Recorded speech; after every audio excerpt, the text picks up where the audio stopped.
Well, the NHL is back when preseason injuries are starting to pile up. Who's affected so far? Plus, we're still on contract watch for Jeremy Swayman and Igor Shesterkin. Plus, we look at the weekend ahead for preseason action. All that and more on today's Locked On NHL podcast.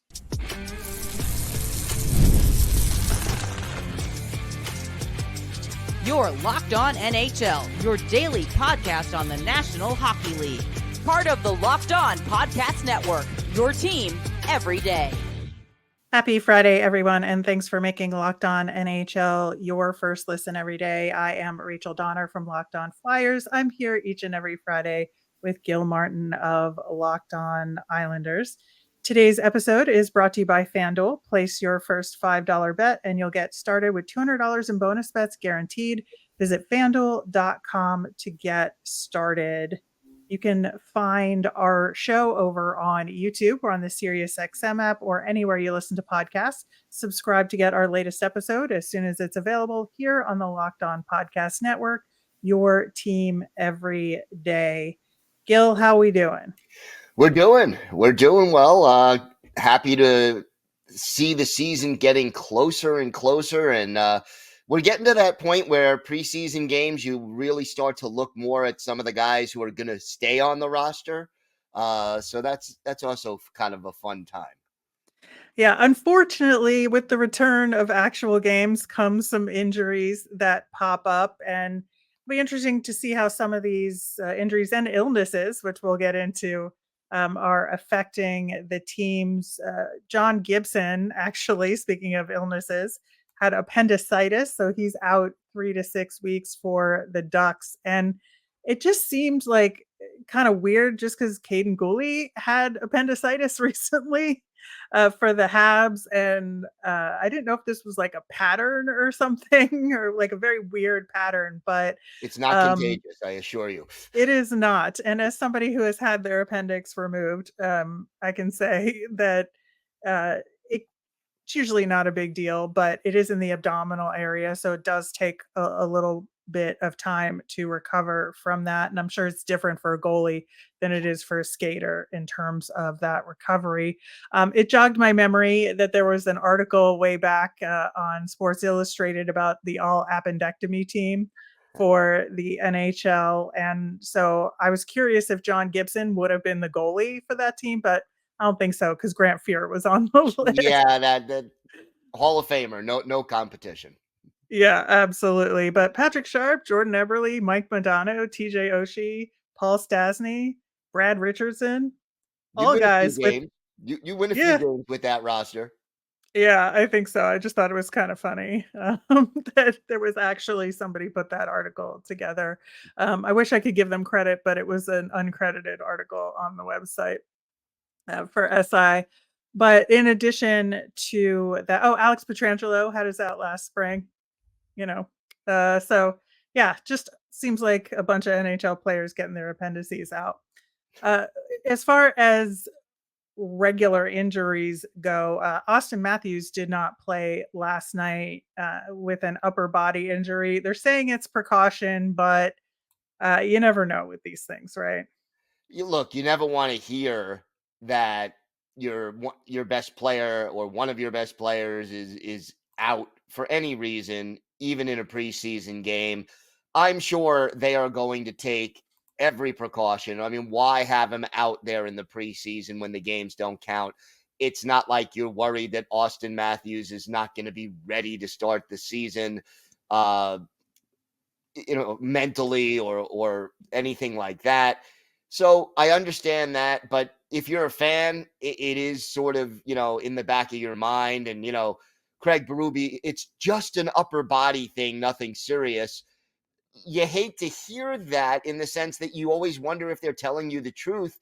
And I have to say that as somebody who covers the New York Islanders and deals with the cryptic words of Lou Lamoriello every once in a while when he says anything. Yeah, it's always dicey with these like injuries and what people are willing to say or not here.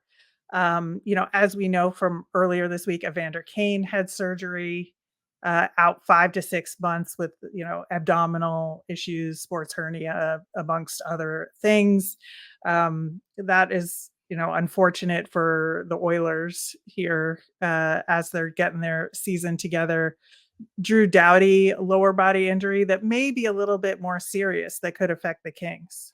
Yeah, that would have a big effect. Looked like it was his left leg as he was helped off the ice, and that certainly is never good. An initial x-ray showed a possible left ankle fracture.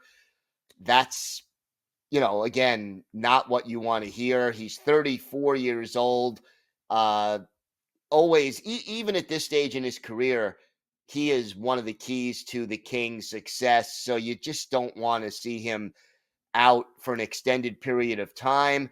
And, behind Doughty, who do the Kings have on their roster on the right side of the blue line?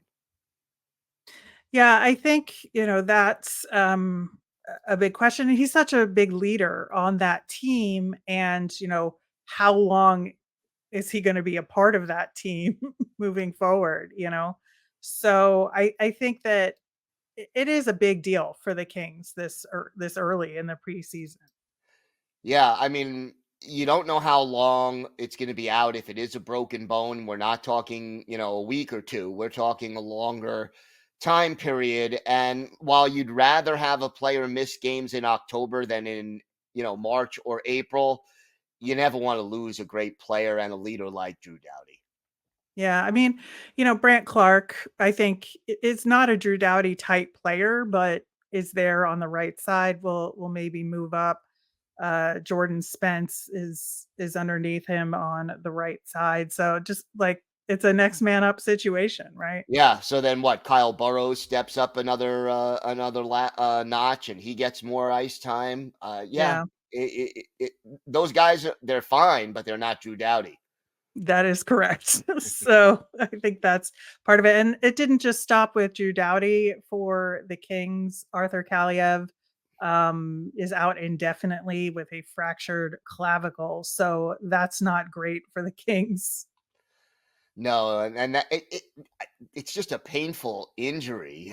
I mean, it just sounds terrible. And he's hurt in training camp just on the second day of camp. Uh, gonna miss a lot of time. And this was supposed to be a fresh start for Kaliyev after he struggled a bit last season, and now that's been put off indefinitely. Yeah, so a lot of injuries starting to take hold in the NHL right now. Hopefully, we don't see any more of them. And you know, you hate to be like, oh, injuries can be a good thing, but it is a good thing in some ways for prospects that may not have a chance or guys that are borderline NHL, AHL that will get some opportunities here. Yeah, I mean, you don't want those opportunities to be because of injuries, but that's reality. I mean, sometimes these things happen and guys get a chance to step up.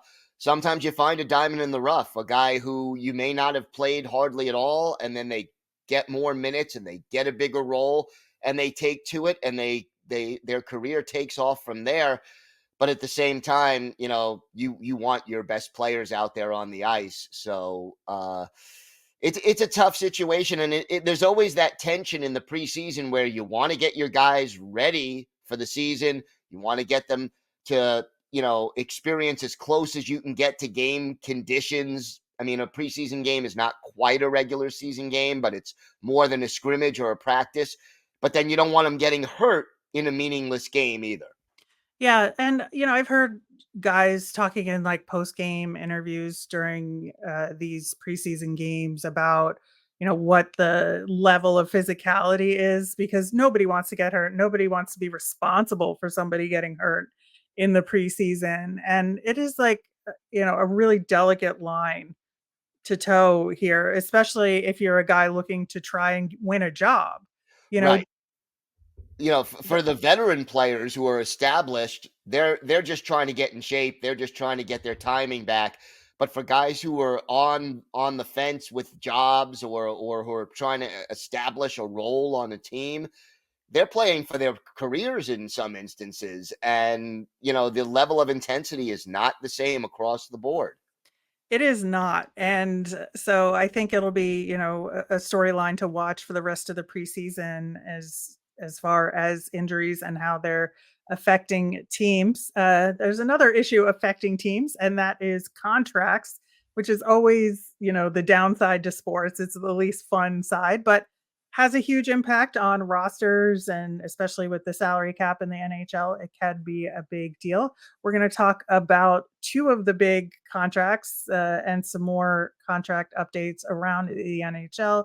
We're going to do that coming up next. Today's episode is brought to you by Indeed. We're driven by the search for better, but when it comes to hiring, the best way to search for a candidate isn't to search at all. Don't search, match with Indeed. If you need to hire, you need Indeed. Indeed is your matching and hiring platform with over 350 million global monthly visitors, according to Indeed data, and a matching engine that helps you find quality candidates fast. Ditch the busy work and use Indeed for scheduling, screening, and messaging so you can connect with quality candidates faster. Join more than 3.5 million businesses worldwide that use Indeed to hire great talent fast.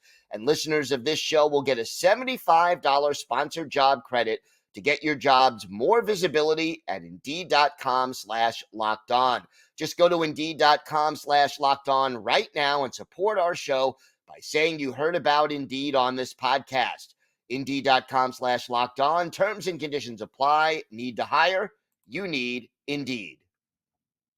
Today's episode is also brought to you by Game Time. Some of the best concerts of the year take place in the fall. It's my favorite time to head to a show. Game Time has a new feature called Game Time Picks that makes getting tickets for those live events even easier. Game Time Picks filters out the fluff to show you only the incredible deals on great seats, so you don't have to waste time searching through thousands of tickets. My favorite part of the Game Time app is that it's great for getting notified about last minute flash deals and super deals, so you know you're getting the best bang for your buck. Best of all, they have all in pricing, so there's no surprise fees at checkout when you activate the feature, and your tickets are sent directly to your phone so you never have to dig through email. Download the Game Time app, create an account, and use the code LOCKEDONNHL for $20 off your first purchase. Terms apply. Again, create an account and redeem with the code LOCKEDONNHL for $20 off. Download Game Time today. What time is it? Game time. So I think, as we are aware, the two big contracts kind of out there are both goaltenders, interestingly. And Jeremy Swayman is the bigger one because it is for this season, as opposed to Igor Shesterkin, which we'll get to, who still has a year left on his deal and still do not have a contract for him, Yo. Yeah, and that's very, very difficult for the Boston Bruins. They traded Linus Ullmark, so it's Swayman is the guy. And, they're not going to be the same team if Swayman is not ready to play come opening day. They're on the clock right now, and their season is in a large part going to be determined by the play of Jeremy Swayman. And if he's not signed and on the roster by December 1st, they're in big trouble. Yeah, and you look at what's going on right now. They do have Korpisalo as their, de facto number one if Swayman, holds out for any significant amount of time heading into the season. So it's not a terrible option for them, but considering they kind of put all their eggs in the Swayman basket, I think to then have to struggle to get a contract with him, you would think they would have had those ducks in a row before they made that decision, right? Yeah, you would have thought that when they traded Linus Ullmark, they knew that they had everything worked out with Swayman. And right now, the Bruins have about $8.6 million in cap space, according to Puckpedia, to work with. And that may be part of the problem. They may need to free up some cap space in order to make this deal work. Yeah, and the contract length is, a big sticking point here, and whether or not he'll get the 8 years is a big deal. I think that, you know, the Bruins can slide along for now in the preseason, but the closer you get to opening night, and I would say even like October 7th when the rosters are due, Yeah. is kind of a secondary deadline here that we're working with. But I think that is a big deal for them. Moving over to the New York Rangers and Igor Shesterkin, they have a little bit of runway because we are in the last year of his contract right now. Right now, he is making 5.67 million is the cap hit for him, which seems absurdly low for Yeah. Igor Shesterkin. Yes. So it is no wonder that he wants more money, right? Can't blame him for that.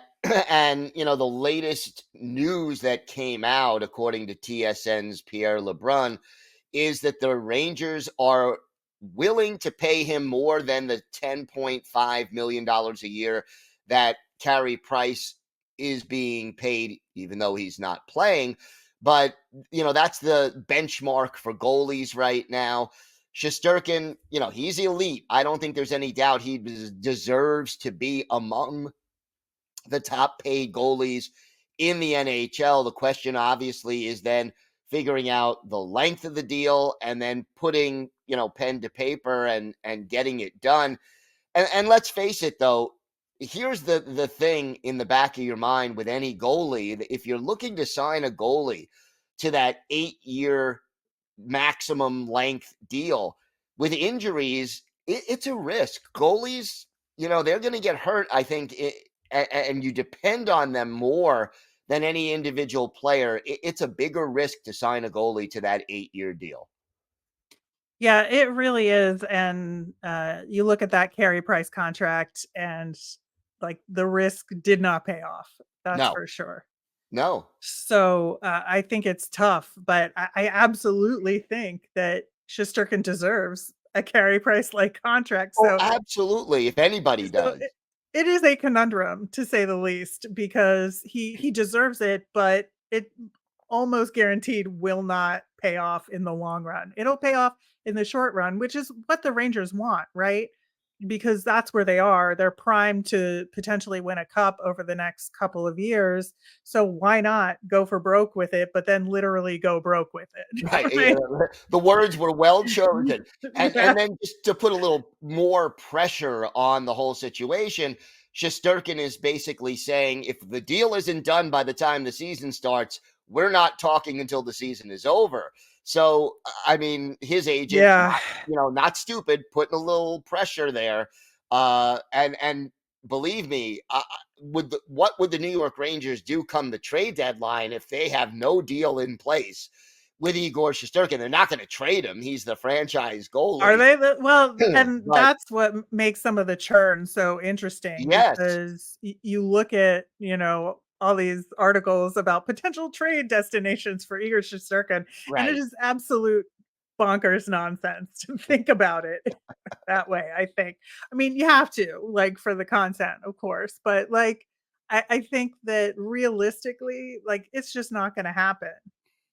No, they're not going to trade him because any chance they have of winning the cup this year, and they are expected to be Stanley Cup contenders, rests on the fact that their goalie is Igor Shesterkin. So, no offense to Yeah. Jonathan Quick at this stage of his career, he's not likely to carry you to a Stanley Cup.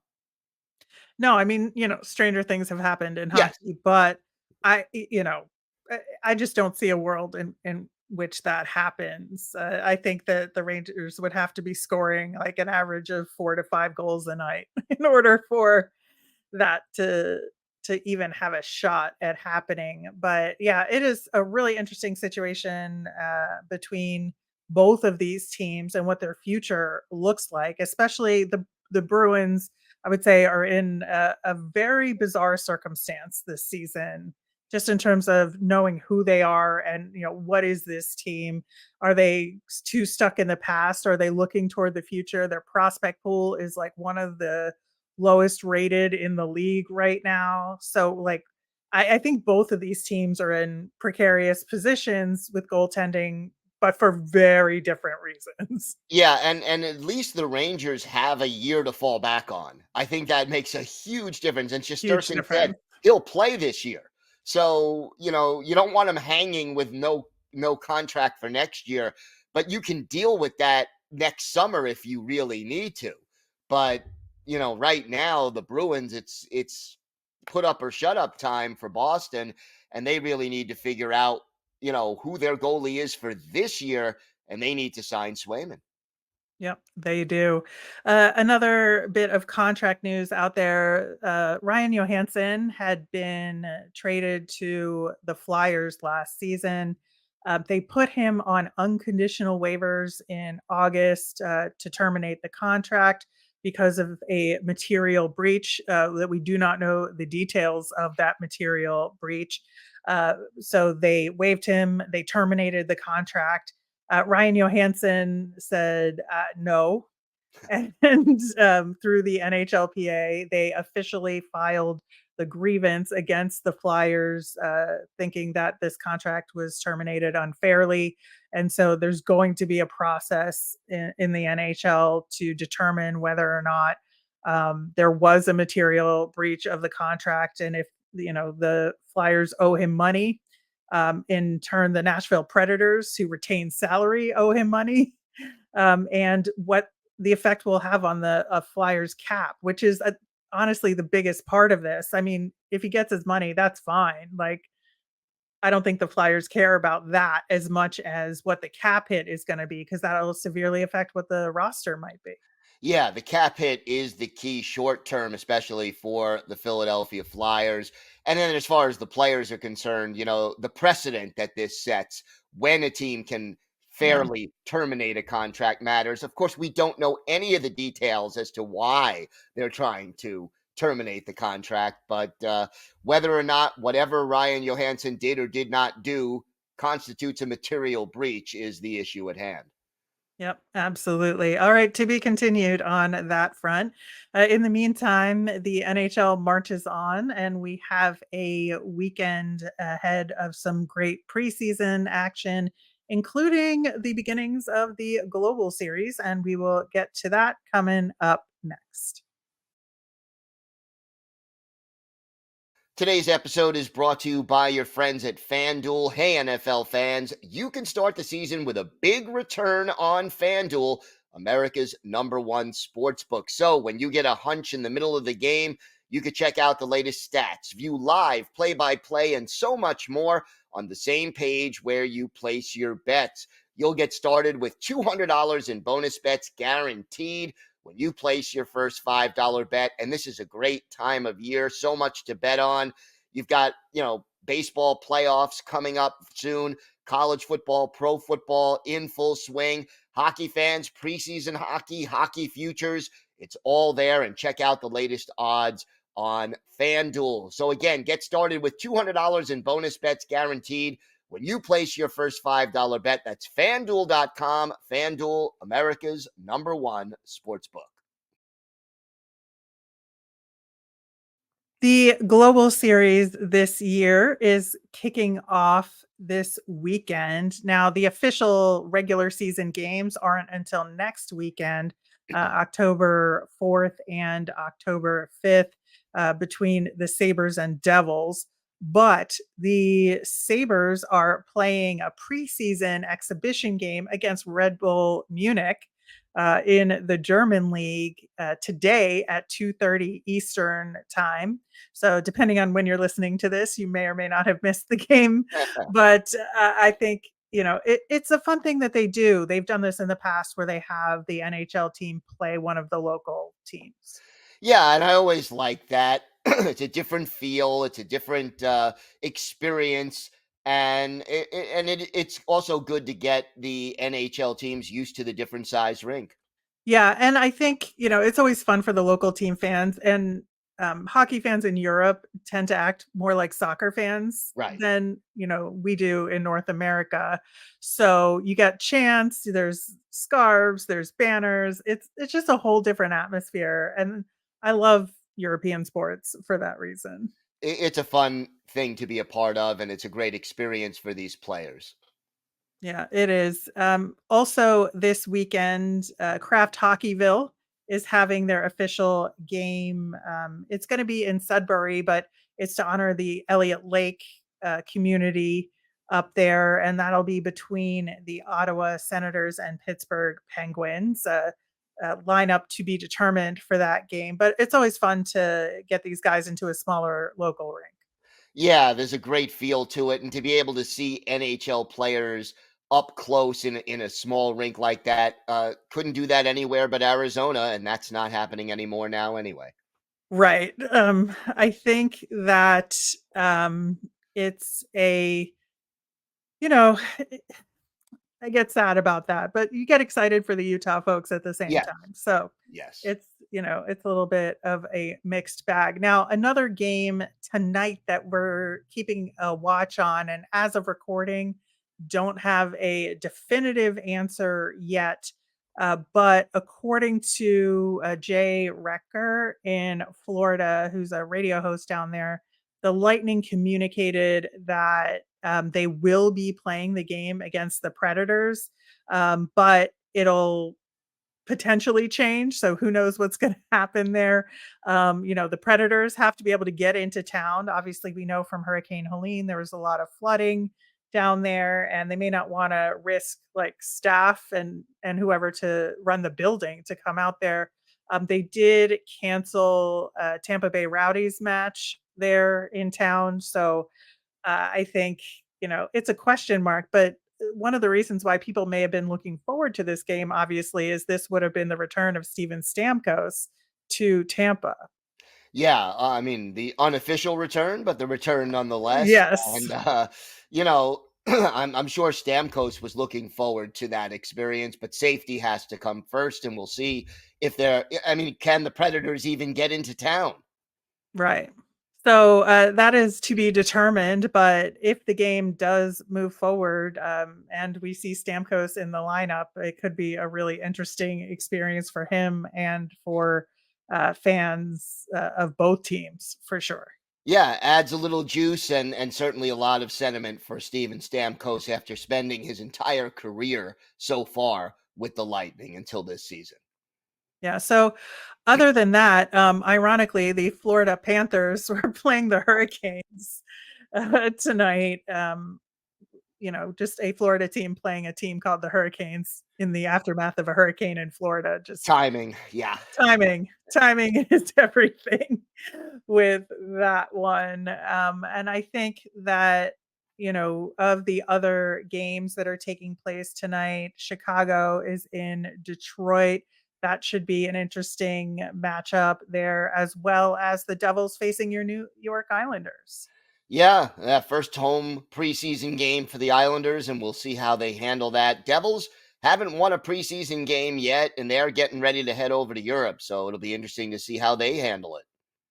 Yeah, and another interesting preseason matchup, the Utah hockey team is going to be in Vegas. And, given that Vegas is not exactly, but a sort of midpoint between Phoenix and Salt Lake, there's been some fan overlap situations there. And so, of the Vegas people or Utah people who had been Vegas fans and Arizona people, are they going to become Vegas fans? I think there's just some interesting dynamics going on there. Yeah, there is, and it'll be interesting to see how the fans figure out, their loyalties because of all the changes going on there. But they'll get it figured out. They will get it figured out. Yeah, on Saturday, the Bruins that we talked about with Jeremy Swayman are set to play the Flyers, and assuming there's no contract, Korpisalo will be in that because he did not play in the game against the Rangers last night. But who knows? Maybe we get a Swayman contract between now and then, but I guess they wouldn't put him in that quickly without getting some practices. Yeah, I would think he'll need a few days of practice before they put him in. But, and again, just to sort of tie that back in, he's running out of time to get a few days of practice and a couple of games in before the season starts. Yep. And then The Leafs will be in Montreal. We'll see what happens with Auston Matthews and that injury situation.